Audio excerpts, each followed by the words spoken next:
Black Clover is currently in its final saga, and the series' overarching villain is being built up to be an unstoppable force. Lucius Zogratis, the evil Wizard King, the Wizard Emperor, has limitless power but is also the wielder of numerous magical abilities that makes his defeat far from a simple matter. His final fight with Asta and Yuno is yet to begin, so he's probably only going to be even stronger and have more abilities that we don't even know of yet. But I wanted to make this video to discuss how stupidly broken Lucius is, because he is the final villain of the series and has both the power and the hacks to back that up. A lot of people are pitting Lucius against the likes of characters like Aizen or Yuhaba, but I often don't see a lot of in-depth analysis of his power online, as it usually just ends up with people saying soul magic plus time magic GG. So I want to actually give my own power scale of the evil Wizard King to show the masses what he's really all about. Lucius Zogratis was born disabled and bound to a wheelchair. This was either a natural occurrence or as part of a devilish deal, as we do know that Morris was born blind in exchange for being a proficient devil host. But it didn't matter that Lucius was disabled because he was the most talented devil host in the history of the Zogratis family, and fielded the magical attribute of soul magic. Not only that, but a second soul was housed in his body, that of Julius Novachrono, his soul brother. When Lucius turned 15, he was chosen by the Double Spade Grimoire, which seems to be the spade equivalent of a 4-leaf clover grimoire. One day, Lucius would activate a devil binding ritual and summon the evil god of time into the living world, the devil Astaroth. They would defeat Astaroth and successfully bind him to themselves, not only giving them the amount of magic of a devil king, but also Astaroth's ability to control time. With this ability, Lucius would begin seeing into the future to devise a plan of taking over the world and creating his own ideal society where all humans are basically gods and immortal. The first major step in Lucius's plans was making use of our cast of main characters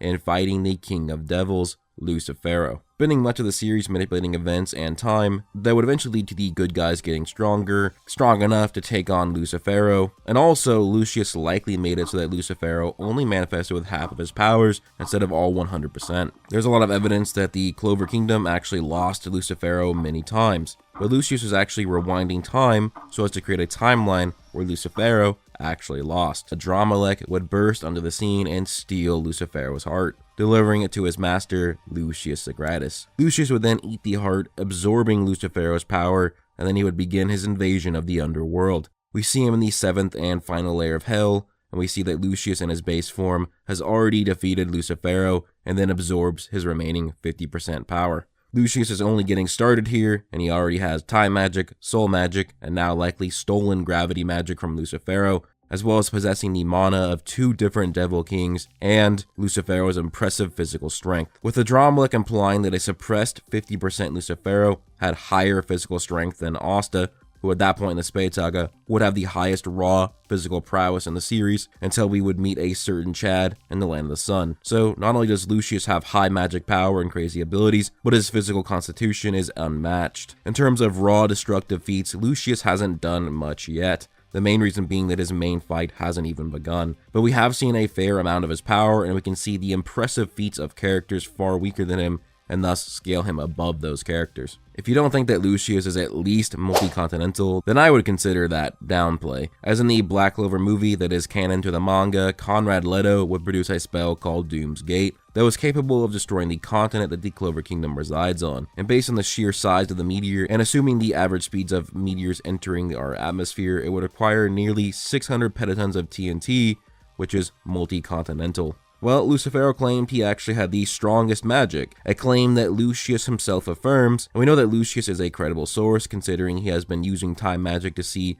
many thousands of timelines. So Lucius affirms that 50% Lucifero has the strongest magic up to that point, meaning that Lucifero scales above Doom's Gate. So if Lucius with half of his power scales above a multi-continental feat, and then absorbs that power, he would actually scale well more than twice as strong as it in just his base form. But keep in mind that there are actually far higher versions of the Doom's Gate calculation. If you actually calculate its speed instead of assuming averages, you can put it to small planetary. Which actually makes sense because there are numerous statements of Lucifero being capable of destroying the world with even only half of his power. If 50% Lucifero is planetary, and Lucius absorbed 100% of his power into his base, then he'd be well into planetary as well. and that's not even including his transformation. With soul magic, Lucius has the ability to purify and refine devil power into sacred power, a holy magic that is superior to its wicked counterpart. First, Lucius manifests all the devil powers into his devil union with Astaroth, and then he purifies it, converting his devil wings into angel wings and manifesting halos above his head. Before activating his paladin form, he was actually matching Asta in his base form, but the anti-magic brat was slowly gaining the upper hand in that fight. But once in his paladin form, Lucius got so much stronger that he was able to both blitz Asta and one-shot him with a salute. Not a spell, not a magically reinforced punch, a salute. Now, because of the level of power growth in Black Clover's final saga, this gets Lucius well above planetary, as even Asta, who spent days training to get far stronger and learned an ability called Zeton, which multiplies his power anywhere from 20 to 100 times, depending on the translation. Asta's partial union Zeton was inferior to a Chica Zeton, but then after spending time training with the strongest member of the Ryuzen 7, Asta would actually surpass Zeton Chica without even using his own, as the paladin Yurlu would see a Chica Zeton and wouldn't be phased. But upon seeing partial union Asta's regular anti-magic slash, he felt fear and roused his fighting instincts. But even after increasing his power by at least 20 times, and learning a new ability that stacks another 20 times multiplier, Ryu, whose Tengetsu allows him to see the entire world and is actively monitoring Lucius, is not confident that this new and improved Asta can defeat Paladin Lucius, which would put him at large planetary at the very least. But Asta would only get far stronger from here on out, defeating Paladins in just his base with Zeton, and if Lucius does end up scaling strong enough to take on a slash from current partial union Zeton Asta, it would push him into the tier of Dwarf Star level that requires at least 16.5 Ronatons of TNT. But there is a lot of evidence that Lucius is a threat to the cosmos themselves, as his power would dwarf the likes of Reeve and Dorothy from the Elf Saga. These two have the ability to create Glamour World and infinite space. We know that they would likely scale to this creation, as the force of their ensuing fight would lead to the destruction of the infinite universe of real dreams. Multiple characters actually scale above Glamour World. In episode 151, which is canon to the manga, Yami destroys Glamour World with Dimension/Equinox. Sure, his hacks is to cut through space itself, but just because something is a hacks doesn't mean it doesn't have a force or attack potency. Think of it like this. Let's say Yami gives me his katana with Dimension/coated around the edges, and I use it to slice a pizza. Cut with the sword.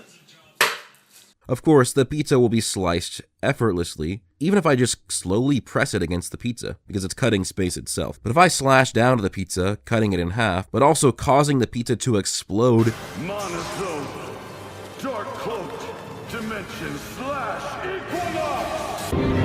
Damn it!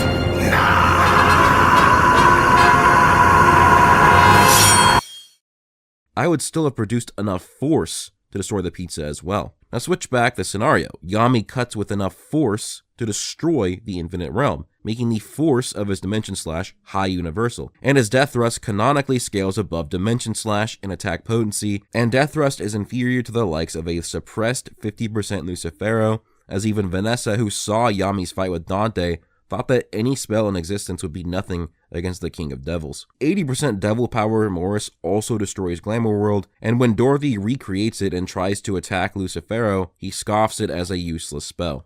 Even the Ancient Demon is stated to be above all spells in existence by Julius, who knows of Glamour World, and Asta in Devil Union cleaves it in half, and that's a Devil Union Asta that is nothing to even Lucifero, let alone a Lucius who absorbed him. There's a lot more that supports high universal scaling in Black Clover, but I will be giving that the full focus on my next cross-verse battle featuring Asta as he faces off against one of the titans of manga fighters. But for now, anything less than multi-continental for Lucius is downplay, with large planetary, dwarf star, and high universal being the most supported metas for Lucius's attack potency. But what I deem to be far more interesting than Lucius's strength is actually his nigh bottomless toolset. Lucius has at least 6 confirmed magical attributes, but he likely has far more, as he is stated to have taken not only every cliff-off devil in the underworld, but every devil. With that, I'll first start off by going over his confirmed magical attributes, and then go over the ones that he likely has.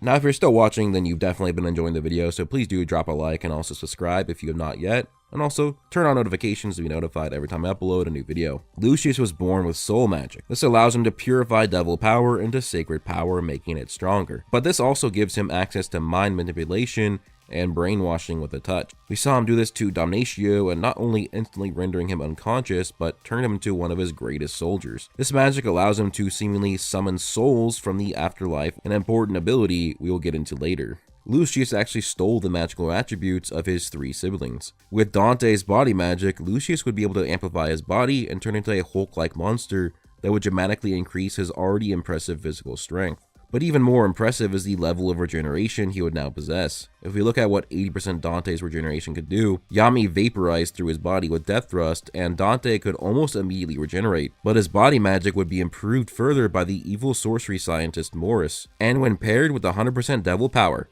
Dante was not even able to be cut by Jack the Ripper's slash magic. Which, remember, Jack had already adapted his blades to cutting regeneration magic itself when he fought Fauna, and now he is only far stronger, and yet even with likely hundreds of slashes, he could not adapt to Dante's new regeneration. Which means that Dante's regeneration had regeneration negation resistance, that even if a character can neg people's ability to regenerate, Lucius would likely be able to anyways, because he now has a much stronger version paired with his paladin powers. With Vanica's blood magic, he can create these massive monsters and likely has regenerative properties as well. But besides that, much of her blood magic usage is very vague. With Xenon's bone magic, Lucius would have enhanced healing and the ability to make a massive amount of bone weapons that can cover the entire battlefield, as well as creating bone swords that he can coat with magic. The most important aspect of having soul, body, blood, and bone magics is the ability to create. Lucius can literally create people from nothing, as Heath Grice had been dead for years, but he was able to bring him back and then turn it into a paladin,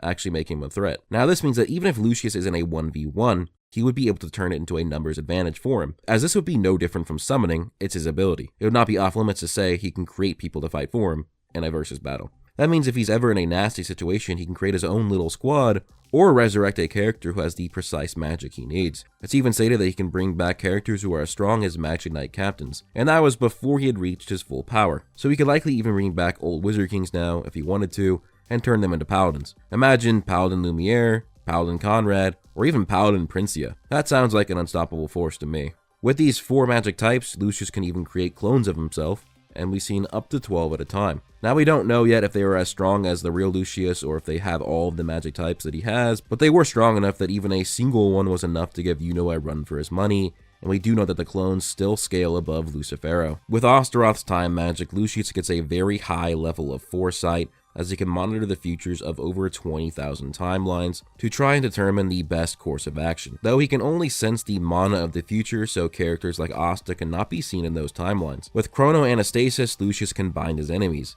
Inside the spell, time is stopped, the magic restricts them, and he actually shuts off their magic power, rendering them completely powerless. He can also use the surface of the spell to erase things by stealing their time, as we saw him do this against the Clover structures, and we also saw Julius launch a beam of time magic at his opponent and erase them from existence. And don't forget that the time he steals actually adds to his own, meaning the more damage he does with time magic, the more powerful Lucius becomes. Any attack caught in the spell can actually be sped up, and we know that he can at least double the speed of the spells that he catches when he launches them back at his opponent.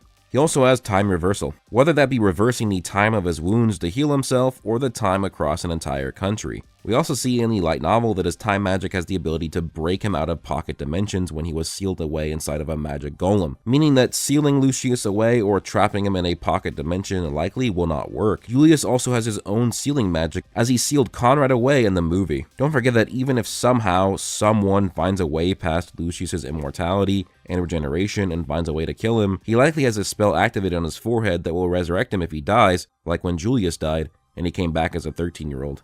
And you might say, well, 13-year-old Julius is weak, but that could not be further from the truth. Well, Lepechka thought that Julius, even as a boy, was still so strong that he didn't need their help to train for Spade. But he also has a time spell that he can use to age himself up 10 years. And remember, the more time he steals, the more time he has, which means he could possibly get back to his regular strength with further time manipulation shenanigans. Lucius likely has gravity magic, as he ate the heart of Lucifero. Presence of the Demon King is a spell that affects the gravity in a large area, messing with the victim's weight and magic power, making characters far heavier. But since Dante was able to focus the gravity on Vanessa to forcibly expend all her mana, you can argue Lucius can do the same with it as well. He can also create different types of blades by shaping physical matter with the gravity, And gravitational singularity is a black hole that absorbs anything and even bypasses defensive power nullification like it did with Yami's Black Moon. Black Moon could negate all spells, but singularity negated that. Lucius possibly has spatial magic unless if he lost it by placing Beelzebub's soul inside of Lily.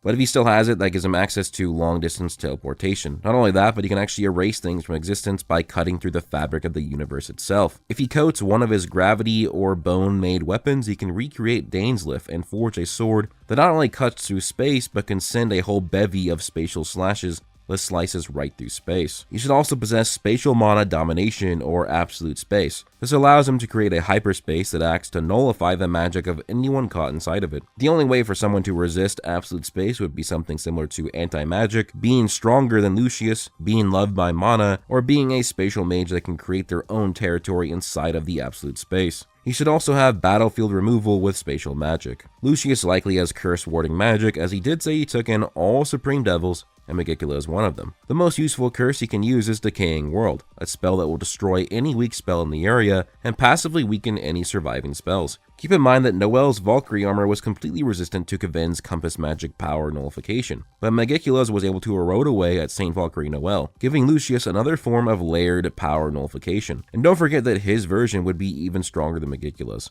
Since all curses come from Magicula, we can actually look at every curse in the series and give it to Lucius as a possibility. Henry, Lucita, and Catherine all have curses that have to do with stealing life and magic, meaning that Lucius can age and weaken his opponents while amping his physical strength with their life energy, and restoring or increasing his own magic power. He can also use curses to shut off the 5 senses of a person, as Catherine used her curse magic to do that to Yuno. He should also be able to produce curse bullets that shuts off the natural healing process of his opponent and make minor wounds like scratches become larger wounds, as number 4 Jimmy did to Asta with his curse bullets. On top of his already broken regeneration, he would have Magicula's high speed regeneration stacked on top of it. He should also have a power similar to Gordon's poison that is so effective that it even corrodes away dead bodies.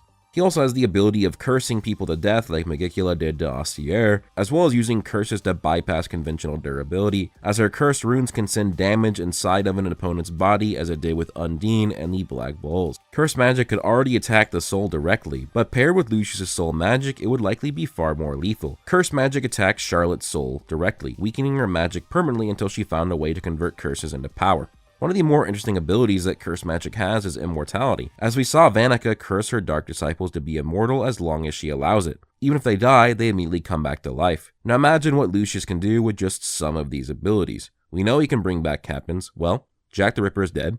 That means he can bring back Jack, but also make him even stronger as a paladin. Now he can apply the immortality curse that keeps Jack alive forever. Lucius can literally summon his own Maharaga, except he's immortal. He might not have Bale's atmosphere magic since he gave it to Damnatio, but honestly the best way to describe atmosphere magic if he has it is Malevolent Shrine. Invisible cuts spammed throughout a large area. Dark magic is another possibility from the devil Lucifugus, but he did give it to Morgan, so he might not have it. Weirdly enough, dark magic has similar properties to gravity and spatial magic, as we see both Achika and Yami manipulate gravity with dark magic, including Yami creating black holes, and Yami is also used it to cut space. In reality, a lot of these abilities with dark magic he'd already have from the other magic types. Outside of magical attributes, Lucius has good abilities, as he would have access to Mana Skin and Mana Zone. Mana Zone is an advancement of Mana Skin and reinforces his body and absorbs the natural mana in the space, creating a space of his own where his attacks grow stronger, and he can summon spells from anywhere within his Mana Zone, even inside of other opponents' spells. Mana Zone even lets the users fly through outer space, which should allow Lucius to take part in battles in space. Mana Skin would give Lucius protection to a whole host of things, including but not limited to sleep manipulation,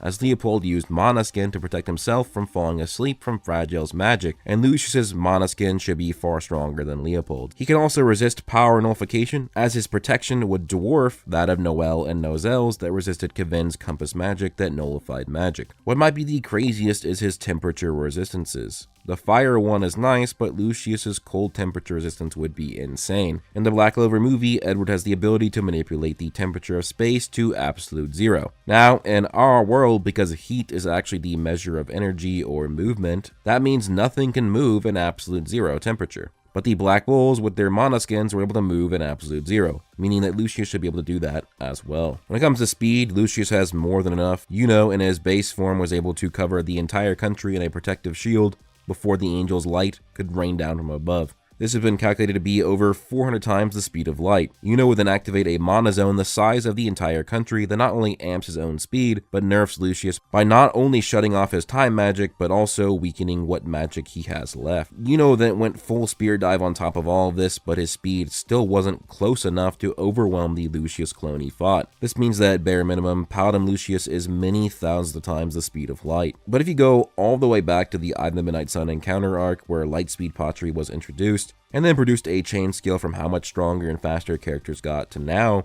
he'd easily be billions of times the speed of light, and really way higher than that. You can check out my Asta speed scale. Lucius would scale above his speed in that video, even though it's outdated, and Asta is currently far faster than that. There are higher metas for Black Clover speed. As I mentioned before, Dorothy can create an infinite space in finite time, which would mean that she has infinite casting speed. Well, Yami's Dimension Slash destroyed said infinite realm in finite time, giving us Slash infinite speed, and Dorothy actually reacted to and dodged the slash. This would mean anyone scaling above mid-time skip Dorothy would have infinite speed. But there's also a higher speed tier called inaccessible speed, where it means you are so fast that you can move and stop time. In his fight with Yuno within Neverland, Yuno actually controlled the time flow of the space so that time stopped. But Lucius could move and fight within it, even with his time magic shut off. Moving any distance in 0 time is greater than infinitely faster than infinite speed. Now, people often argue that this is more of a time resistance rather than a speed feat, but this is something that has happened many times before in Black Clover, as when Julius stopped time on Roddy's and Valtos, they could actually physically move inside of time stop, even though their magic power would be shut off, as that is what Chrono Anastasis does. Which means that Black Clover has inaccessible speed feats as early as chapter 35 of the series. To be honest, while there is evidence for both infinite and inaccessible speed Lucius, I personally find it inconsistent as of this point compared to Massively Faster Than Light Plus. It is one of those things where if we get a couple more feats or a statement that implies they are infinite or inaccessible, then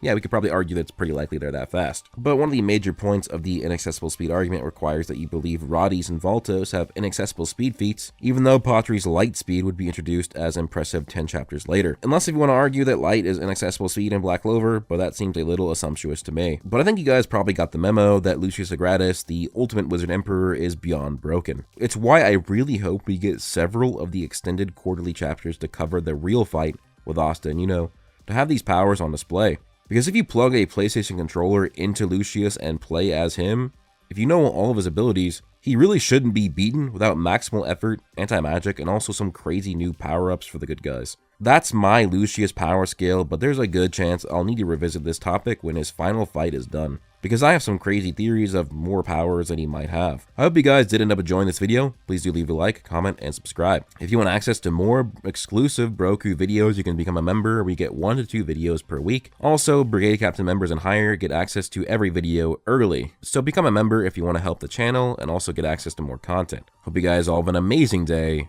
Peace out.